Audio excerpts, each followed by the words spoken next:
ഭാര്യ ഭർത്താവിനോടൊരു അഭിപ്രായം പറഞ്ഞതിന്റെ പേരിൽ, ഒരൊറ്റ അഭിപ്രായം പറഞ്ഞതിന്റെ പേരിൽ നീ എന്നോട് അഭിപ്രായം പറയാൻ പാടില്ല എന്ന് പറഞ്ഞ് ചുണ്ടി മൂത്ത് ദേഷ്യം മൂത്ത് സ്വന്തം സഹധർമ്മിണിയെ ചീത്ത പറയുകയും തല്ലുകയും ചെയ്യുന്നത് സഹനത്തിനെതിരാണ്. അവര് പറയുന്നത് കേൾക്കണം, അതിന് സഹിക്കാനുള്ള മനസ്സ് വേണം.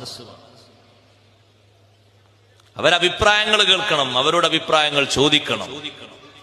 ദേഷ്യപ്പെട്ടുകൊണ്ട് അവർ സംസാരിക്കുമ്പോ നോർമലാക്കാനുള്ള സഹനം വേണം. അവരൊരിക്കലും ദേഷ്യപ്പെടാൻ പാടില്ല. ദേഷ്യപ്പെടുകയാണെങ്കിൽ നമുക്ക് മാത്രമുള്ളതാണ് എന്ന് ചിന്തിക്കുന്നത് ശരിയല്ല. നമ്മളാണ് അവിടെ ഭരിക്കുന്ന ആൾക്കാരെ, നമുക്ക് മാത്രമേ ചൂടാകാൻ പറ്റുള്ളൂ, അവരൊക്കെ കേട്ടോളണം എന്നൊരു സിദ്ധാന്തം ഇസ്ലാമിലില്ല. ചില കാര്യങ്ങൾ ഗൗരവത്തോടെ നമ്മളോട് അവരും പറയേണ്ടതുണ്ടാവും. അത് നല്ല സഹനത്തോടെ കേട്ടു നിൽക്കാനുള്ള കഴിവ് വേണം.